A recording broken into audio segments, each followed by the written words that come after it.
প্রিয় দর্শক সবাইকে অনেক অনেক শুভেচ্ছা ভালোবাসা এবং আমন্ত্রণ জানাই আপনাদের প্রিয় আয়োজন ওয়ালটন ল্যাপটপ তারকা কথা দেখার জন্য। আপনাদের সাথে আছি আমি সুবর্ণা নওয়াদির।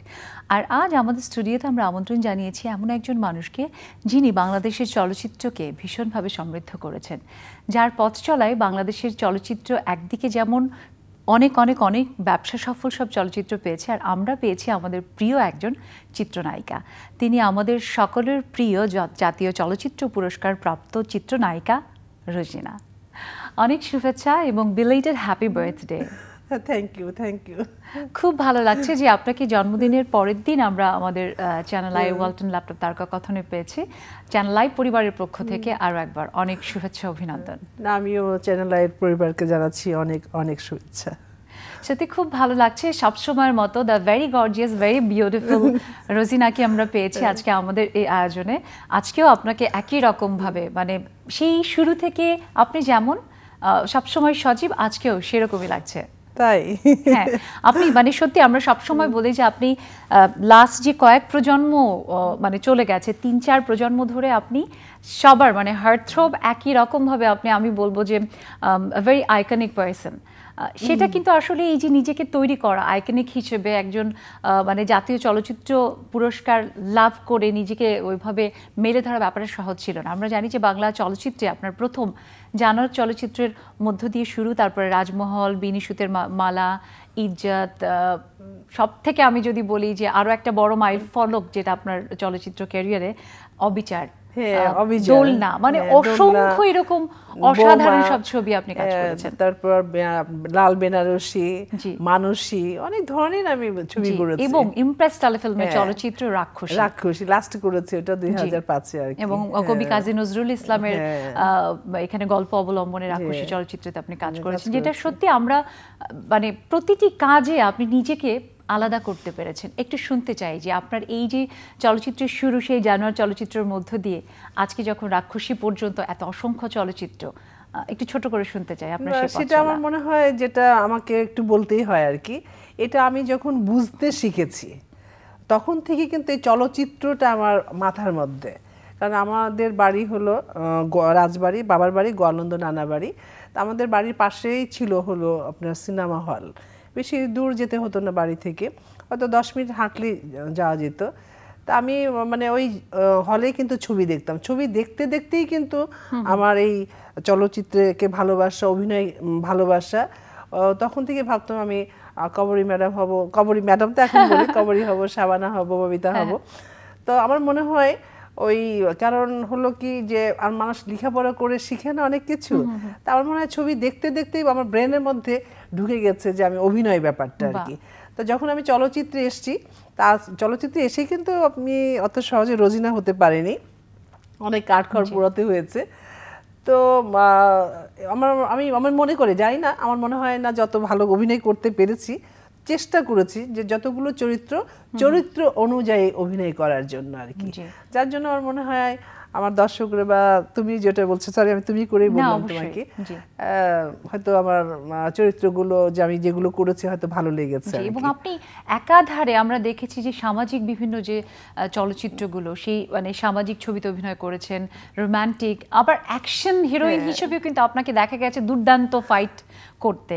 একটু শুনতে চাই যে এই যে ফাইটিং এর পেছনের যে গল্প, শেখার ব্যাপারটা। আসলে আমি বললাম না যে এটা হলো আমার মনে হয় আমি একটা গড গিফটেড সোজা কথা, কারণ আমি কিন্তু কোনো ফাইট, ডান্স কোনো কিছু শিখে আসিনি, অভিনয় কোনো কিছু শিখে আসিনি, শুধু ছবি দেখেছি আর ভেবেছি আমি অভিনয় করব। মানে আপনি সবসময় ভালো একটা কিছু অনুসরণ করতে চেয়েছেন। সেটাই। আর আমার খুব চ্যালেঞ্জ ছিল আর কি, যেমন ফাইটের কথা বলছো, আমার রাজমহল ছবিতে আমার ফাইট ছিল প্রথম, আমার ওই ছবিতে ফাইট এই আপনার 4 নম্বর ফ্লোরে হচ্ছে এফডিসিতে। তো জসিম আমাদের যে পরবর্তীতে হিরো হলো কিন্তু ফাইট ডাইরেক্টর ছিল। আচ্ছা। তা আর ডাইরেক্টরকে বললো, এফ কবির সাহেব ছিলেন ওই ছবির ডাইরেক্টর, তো বললো যে উনি তো হিরোইনও তো আমাদের বোধহয় নতুন, আগে শিখে নেই কখনো আপনার অভিনয় কি বলে ফাইট করেনি। আমাকে জিজ্ঞেস করলো, ম্যাডাম আপনি কি ফাইট করেছেন আগে? আমি বললাম যে না, আমি প্রথম করতে যাব, জানি না কতটুকু পারবো, তবে আপনি ফাইট ডাইরেক্টর আমাকে শিখাবেন, আমি চেষ্টা করব। তখন কবির ভাইকে বললেন যে তাহলে আমরা 2 শিফট করার কথা ছিল, যে বিকেল থেকে রাত্রে 10টা-11টা পর্যন্ত, আবার তারপরের দিন হবে। তো উনি বললেন, জসিম ভাই বললেন যে কবির ভাই আমরা একটা কাজ করি, আমরা একদিনে শেষ করি, যতক্ষণ লাগে একদিন, মানে একটা শিফটে, যেমন সন্ধ্যা থেকে হচ্ছিল যে 10টা 11টা না করে যতদূর শেষ না হয় আর কি এই সিকোয়েন্সগুলো, ফাইটটা আর কি। তো বলো ঠিক আছে। তো এই ফাইটটা শেষ হতে হতে লাগলো বোধহয় ভোর 3টা 4টা হয়ে গেল। তো দিব্যি করছি, প্রথম একটু শিখতে হয়েছে আমাকে, 2-3 বার করে আমি প্র্যাকটিস করেছি, আবার পড়ে গেছে, উঠিয়েছি, এইভাবে করতে করতে মোটামুটি আর কি প্রথম আমার জীবনে। তা করলাম, 3টা বা 4টা এরকম হয়ে গেল, প্যাকআপ হলো। তো বাসায় গেছি, আপনি গোসল টোসল করে শুয়েছি, আর তো আমার ব্যথা, জ্বর। তারপরের দিন কিন্তু শুটিং ছিল আমার সকালে থেকে, পরে আমি আর আসতে পারিনি। আচ্ছা, মানে এত বেশি তার 3 দিন পরে কিন্তু শুটিং করেছে। পরে কিন্তু ডাইরেক্টর জসিম ভাইও চলে আসলেন। অনেক বেশি স্ট্রেসফুল ছিল, কিন্তু দর্শক তো আসলে দেখে যখন, তখন তো সেটা আসলে বোঝার কোনো উপায় নেই। দর্শক তো খুব 2 ঘন্টা 2.5 ঘন্টা যে ছবিটা দেখে মনে করে যে খুব ইজি, নট ইজি। এই 2 ঘন্টা 3 ঘন্টার একটা ছবি, 2.5-3 ঘন্টার একটা ছবি আমাদের যদি প্রতিদিনই শুটিং ডাবিং আমরা করি, তারপরেও কিন্তু মানে 4-5 মাস তো লাগবেই কন্টিনিউ। আর যারা বিজি থাকে, যেসব শিল্পীরা, আমরা যখন বিজি ছিলাম 1 বছর আগে তো কোনো ছবি নামতো না। একটি গানই তো করতে আউটডোর যখন যেতাম মানে 2 থেকে 3 দিন লাগতো। এবং এই বিষয়টার পেছনে একটা মূল কারণও ছিল যে তখন ডিরেক্টর বলি, আর্টিস্ট বলি, সবাই অনেক বেশি ডেডিকেটেড ছিল এবং পারফেকশনিস্ট ছিল। আমি এই সূত্রে যদি একটু আপনাকে, আপনি যেহেতু বাংলাদেশ মানে জাতীয় চলচ্চিত্র পুরস্কার যে কমিটির আপনি মানে জুরি বোর্ডের আপনি একজন মেম্বার, আপনি সেখানে অনেক ছবি দেখেন, একটু যদি বলেন যে আসলে আপনি কিভাবে দেখেন যে এখনকার চলচ্চিত্রগুলো কেমন পাচ্ছেন, গুণগত মানের দিক থেকে, ডেডিকেশনের দিকে? মানে যেটা আসলে অনেকগুলো, এবার আমি আপনার ন্যাশনাল অ্যাওয়ার্ড জুরি বোর্ডের মেম্বার, অনেকগুলো ছবি দেখছি। যতগুলো দেখলাম বাণিজ্যিক যে ছবিগুলো, যে বাণিজ্যিক ছবি হলে যে অ্যাওয়ার্ড পাবে না, এটা কিন্তু আমি বিশ্বাস করি না। হ্যাঁ, যে শুধু জীবনধর্মী বা একটু অন্য ধরনের গল্প হলে যে পাবে তা না। আমি মনে করি যে বাণিজ্যিক ছবি কিন্তু আপনার অ্যাওয়ার্ড পেতে পারে। আপনিও মানে দুবার বাণিজ্যিক ছবির জন্যই কিন্তু জাতীয় চলচ্চিত্র পুরস্কার পেয়েছেন। অবশ্যই, আমি কসাই ছবিতে কিন্তু পেয়েছি। সেটা আমার চরিত্রটাই ছিল হলো প্রস্টিটিউটের। সেটা আমি ড্রিঙ্ক করছি, মানে যেটা প্রস্টিটিউটরা যেটা করে, ওই ছবিতেই কিন্তু অভিনয় করে কিন্তু আমি, এটা অবশ্যই বাণিজ্যিক ছবি, ওটাতে কিন্তু আমি অভিনয় করে আমি অ্যাওয়ার্ড পেয়েছি। আমারই প্রোডাকশনের জীবনধারা, ওটাতে আমি, ওটা কিন্তু পুরোপুরি বাণিজ্যিক ছবি, কোনো আর্ট ফিল্ম ছিল না। জি, আপনার জন্য একটা ছোট্ট সারপ্রাইজ আছে আমাদের আজকের ওয়ালটন ল্যাপটপ তারকাকথনে এই আয়োজনে। আপনাকে ফোনে কথা বলতে চাই, শুভেচ্ছা জানাতে চাই। আমাদের খুব শ্রদ্ধেয় একজন মানুষ, তিনি মানে চলচ্চিত্র গবেষক, চলচ্চিত্র পরিচালক, এবং তিনি একজন সর্বোপরি একজন শিক্ষক। তিনি আমাদের সকলের শ্রদ্ধেয় মতিন রহমান। অনেক শুভেচ্ছা ওয়ালটন ল্যাপটপ তারকাকথন থেকে আপনাকে। আপনাকে শুনছেন আমাদের প্রিয় চিত্রনায়িকা রোজিনা, কথা বলেন। হ্যালো, হ্যাঁ মতিন ভাই, আসসালামু আলাইকুম। কেমন আছেন? হ্যাঁ ভালো আছি। দেরি হলো, নববর্ষের তো নয়, আমি আপনার এই পৃথিবীতে আসার আলোকিত দিনের জন্য শুভেচ্ছা জানাই। আপনার অনেক কাছের, বলতে গেলে আমি একজন খুব অপ্রিয় অথবা খুব প্রিয় একজন মানুষ। না, কিসের জন্য অনেক প্রিয়? আপনি আমার ডাইরেক্টর ছিলেন, আমার প্রোডাকশনের ডাইরেক্টর ছিলেন। আপনার মানে লাস্টে যে ছবিটি করেছি আপনার রাক্ষসী, সেই ছবিটাই ডাইরেক্টর ছিলেন আপনি। আপনি কেন অপ্রিয় হবেন? আমার খুবই প্রিয় মানুষ আপনি। আপনি সুস্থ থাকেন, সুন্দর থাকেন। আপনার জাতি একটাকে বিশাল একটা দায়িত্ব দিয়েছে, ন্যাশনাল অ্যাওয়ার্ডের একটা মেম্বার আপনাকে করেছে। আমি চাই আপনি নিরপেক্ষভাবে বিচার করবেন এবং যারা প্রাপ্য, যারা পাবে, তারা এখানে কোন প্রশ্নের জন্য ঊর্ধ্বে না যায়। না, অবশ্যই থাকলো। আপনি অনেক মঙ্গলে থাকবেন, ভালো থাকবেন। আপনার আরো অনেক অনেক কাজ আমি দেখতে চাই। না, ইনশাআল্লাহ এই দায়িত্বের জন্য ভালো মতো পূরণ করতে পারি, দোয়া করবেন। আপনি ভালো থাকবেন। আর অনেক অনেক ধন্যবাদ মতিন ভাই। জি, আসসালামু আলাইকুম আসসালাম। অনেক ধন্যবাদ শ্রদ্ধেয় মতিন রহমান আপনাকে। তিনি ইমপ্রেস টেলিফিল্মের আপনার অভিনীত ছবি রাক্ষসীরও পরিচালক, এবং আরো অসংখ্য ভালো ভালো চলচ্চিত্র আমরা তার কাছ থেকে পেয়েছি। খুব মানে চমৎকার উনি বলেছেন যে সবকিছুর ঊর্ধ্বে গিয়ে আপনাকে কাজ করতে। এটি আসলে আমাদের জন্য, যেটা শুরুতেই বলছিলাম, যে আপনি আমাদের চলচ্চিত্রকে সমৃদ্ধ করেছেন, নিশ্চিতভাবে আরো সামনের দিকে করবেন। আমরা কথা বলছি বারবার আপনার চলচ্চিত্রের কথা এবং ইমপ্রেস টেলিফিল্মের চলচ্চিত্র রাক্ষসীর কথা। সুপ্রিয় দর্শক, আমাদের প্রিয় চিত্রনায়িকা রোজিনাকে নিয়ে আপনাদের জন্য দেখাতে চাই রাক্ষসী চলচ্চিত্রের অংশবিশেষ। সুপ্রিয় দর্শক, আমরা দেখলাম আমাদের প্রিয় চিত্রনায়িকা রোজিনা অভিনীত ইমপ্রেস টেলিফিল্মের ছবি রাক্ষসীর চমৎকার একটি গান। নিশ্চয়ই ভালো লেগেছে।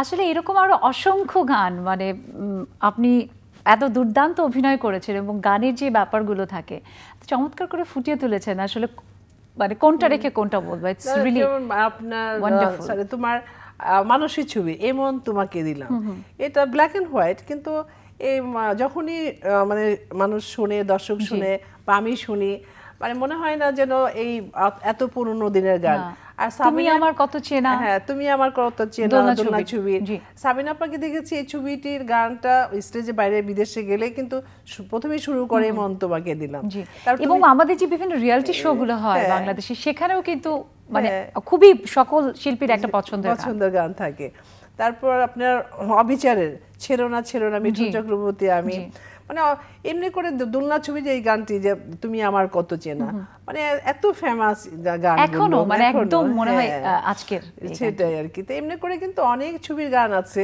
যেটা মনে হয় না যে অনেক পুরনো অনেক দিনের আগেকার এখনো শুনলে মনে হয় যেন মানুষ দর্শক বলে আর কি দেখি তো এখন তো ফেসবুকের যুগ আছে অনেক ইউটিউবের যুগ আছে তা দেখলেই বোঝা যায় যে আসলে দর্শক কিন্তু যতই মডার্নাইজ হোক না কেন যতই মানে আমাদের ইলেকট্রনিক মিডিয়া যতই ইসে হোক না কেন যে আগে যে আপনাদের সময়ের কাজগুলো সেগুলো কিন্তু এখনো সত্যি মানে এত সকলের মুখে মুখে বেঁচে আছে এবং আমরা জানি যে আপনি 4 দশক ধরে অভিনয় করেছেন এবং করছেন মানে দুর্দান্ত প্রতাপের সাথে আমরা যদি বলি এবং এই আপনার এই টোটাল ক্যারিয়ারে আপনার অনেক মানে বড় বড় শিল্পীদের সাথে কাজ করার অভিজ্ঞতা হয়েছে এর মধ্যে অবিচার চলচ্চিত্র আমরা দেখেছি যে উৎপল দত্তের সাথে মিঠুন চক্রবর্তীর সাথে কাজ করেছেন সেই অভিজ্ঞতার কথা একটু শুনতে চাই। না প্রথমে তো একটু ভয় পেয়েছিলাম আমি তখন এত বিজি মানে ভাষা নেই আর কি এই ছবিটা শুরু হয়েছিল হলো 83 বা 84 এর দিকে আমি তখন শুটিং করছিলাম কক্সবাজার তখন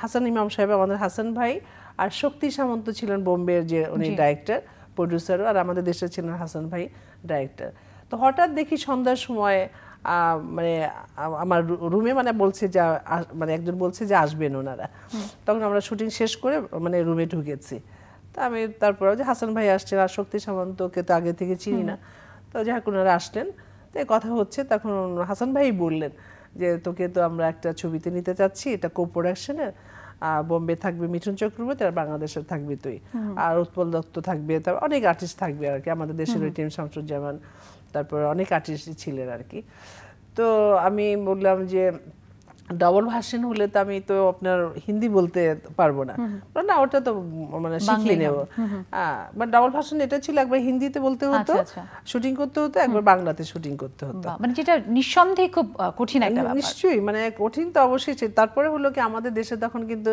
প্রম্পটিং সিস্টেম ছিল যে পিছন থেকে প্রম্পট করছি আর আমরা অভিনয় করছি আর পৃথিবীর কোথাও কিন্তু এই সিস্টেমটা নাই এটা রপ্ত করা তো আরো কঠিন একটা ব্যাপার তারপর আমি এত বিজি বাংলাদেশে তখন শুটিং করছি মানে এফডিসিতে শুটিং করলে মানে 3-4টা ছবি শুটিং করি এখানে 2 ঘন্টা এখানে 3 ঘন্টা মানে প্রতিদিন 3-4টা ছবি আবার সকালে কক্সবাজার যাচ্ছি বিকেলে ঢাকায় আসছি এই আপনার কি বলে সিলেটে যাচ্ছি সকালে বিকেলে এইভাবেই চলেছে আমার লাইফ তারপর বললো যখন তখন আমি বললাম হাসান ভাই বললো যে না আমরা শিখিয়ে নেব অসুবিধা নাই আর তোকে তো দিয়ে দিব আপনি স্ক্রিপ্টটা যাই হোক শুরু আমি বললাম রাজি হলাম তখন তো আমার সেক্রেটারি ছিল এটা ছিল শিডিউলটা দেওয়া হলো তার একটা আমি খুবই মানে ছিলাম চিন্তিত ছিলাম যে মিঠুন চক্রবর্তী তো হিন্দি বলবে তার সাথে অতটা আমার আন্ডারস্ট্যান্ডিং হবে কিনা তো কি হলো আমি তখন প্রথম যখন আপনার ঢাকাতে আসলো মিঠুন চক্রবর্তী আসার পরে তখন আপনার এই পুরনো এয়ারপোর্ট ছিল না যে আমাদের মানে এটা কোন জায়গাতে কর্মীটোলাতে তা এই পাশে কিন্তু তোমার ছিল তোমার হেলিকপ্টারে ওদের এখনো আছে আর কি তা আমরা ওইখানে গেছি জাহাঙ্গীর গেটের যে হ্যাঁ তা মিঠুন চক্রবর্তী উৎপল দা ওই দিন ছিলেন না মিঠুন চক্রবর্তী তারপর হাসান ভাই ছিলেন ওদের শক্তি সামন্ত দাও ছিলেন তারপর আমাকে পরিচয় করে দেয় রোজিনা রোজিনা আরে তুমি তো বাংলাদেশের সুপারস্টার বাগার এমন ভাবে উনি আমাকে গ্রহণ করলেন উল্টো আপনাকে উনি ওয়েলকাম জানাচ্ছে তখন আমি বললাম তার বাংলা ভাষায় কথা বলতে তখন আমি ইজি হলাম যে না উনি তো বাংলা ভাষায় কথা বলছে না বাঙালি হলেও আমি ফিল করেছি উনি তো বোম্বের ছবি করে আর আমি যতগুলো ছবি মাঝে মাঝে দেখেছি মানে একটা ভিতরে আপনার এক ধরনের টেনশন ছিল যে এত বড় আর্টিস্ট তা তখন আমার দেশেও আমি বড় আর্টিস্ট মানে তা ওইটাই শুধু কথা ল্যাঙ্গুয়েজটি আমার জন্য প্রবলেম ছিল আর কি প্রবলেম মানে যে আমি ওনার সাথে সেইভাবে আন্ডারস্ট্যান্ডিং কোপ আপ করতে পারবো কিনা পরে যখন দেখলাম যে ও মিঠুন দাই মনে করেন যে এমন ভাবে আমাকে মানে গ্রহণ করলেন, এমন ভাবে আমার সাথে কথোপকথন বলছেন, মানে অনেক দিনের চেনা, অনেক দিনের জানা, অনেক কাজ করেছি ওনার সঙ্গে। মানে এটা নিঃসন্দেহে আপনার জন্য মানে একটা মানে মধুর স্মৃতি। মধুর স্মৃতি অবশ্যই। আমরা শেষের দিকে চলে এসেছি, একটু ছোট করে জানতে চাই যে আপনি যেহেতু মানে জুরি বোর্ডের মেম্বার, সেখানে অনেক মানে প্রথমেই বলেছি যে সেখানে দেখছেন আপনি, এবং এখনকার যারা নতুন তাদের সম্পর্কে আপনার একটু মতামত আমি জানতে চাই, বা তাদের উদ্দেশ্য যদি আপনার কিছু বলার থাকে যে আমাদের চলচ্চিত্রকে সমৃদ্ধ করার জন্য। অবশ্যই আমি বলবো যে আমি এই চলচ্চিত্রের মানুষ, এই চলচ্চিত্র দিয়ে আমি রোজিনা হয়েছি। আমি যত দূরেই থাকি না কেন আমি চলচ্চিত্রকে আমি লালন করি, আমি ভালোবাসি, আমার ব্লাডের সাথে মিশে আছে এই চলচ্চিত্র। তবে এখনকার যে যারা আছেন, ডাইরেক্টর থেকে শুরু করে বা প্রডিউসার যারা আছেন বা শিল্পীরা যারা আছেন, যারা বাণিজ্যিক ছবি করেন, কিছু কিছু তো অবশ্যই ভালো ভালো গল্প নিয়ে, যেটা জীবনধর্মী গল্প নিয়ে, একটু ব্যতিক্রমী গল্প নিয়ে করছে। তবে যারা বাণিজ্যিক ছবি করেন, আমি তো সেই শিল্পীদেরকে বলবো বা ডাইরেক্টর প্রডিউসারদেরকে বলবো যেন আমরা বাঙালি, আমাদের বাংলা কালচারটা যেন মানে যতই বাণিজ্যিক হোক না কেন সেটা যেন থাকে ওটার মধ্যে আর কি, সেই গল্পের মধ্যে, ড্রেসআপের মধ্যে। আর শিল্পীদেরকে বলবো যে আপনারা আসছে শুধু পয়সা তো কামাবেনই, হ্যাঁ, যেন চলচ্চিত্রকে ভালোবাসবেন, কাজকে ভালোবাসবেন, অভিনয়কে ভালোবাসবেন, দেখবেন অনেক লংজিভিটি পাবেন, অনেক বছর থাকতে পারবেন, দর্শকের ভালোবাসা পাবেন আপনারা। খুব চমৎকার বলেছেন। সত্যি আরো একবার আমরা আপনার কাছ থেকে জানলাম, অনেক কিছু শিখলাম, সমৃদ্ধ হলাম। আপনি এভাবেই সবসময় আমাদের ইন্ডাস্ট্রিকে আর অনেক দূর এগিয়ে নিয়ে যাওয়ার জন্য কাজ করবেন। আমরা আরো আপনার কাছ থেকে অনেক ভালো ভালো কাজ চাই। আবার অনেক ধন্যবাদ আর কৃতজ্ঞতা ওয়ালটন ল্যাপটপ তারকা কথনে এসে সময় দেওয়ার জন্য। তোমাকে অনেক ধন্যবাদ। চ্যানেল আর পরিবারের প্রতি রইল আমার অনেক অনেক ভালোবাসা, শ্রদ্ধা। প্রিয় দর্শক, আপনারা ভালো থাকবেন, সুস্থ থাকবেন। অনেক ধন্যবাদ, আমাদের অনেক ভালোবাসা। সুপ্রিয় দর্শক, এই ছিল আমাদের আজকের ওয়ালটন ল্যাপটপ তারকা কথনের আয়োজন। নিশ্চয়ই ভালো লেগেছে। আমাদের প্রত্যাশা আমাদের চলচ্চিত্র যেভাবে আগেই স্বর্ণালী দিনে ছিল, এখনও থাকবে, বিশ্বময় ছড়িয়ে যাবে বাংলা চলচ্চিত্রের নাম। সবাই ভালো থাকবেন, থাকবেন চ্যানেল আয়ের সব আয়োজনের সাথে।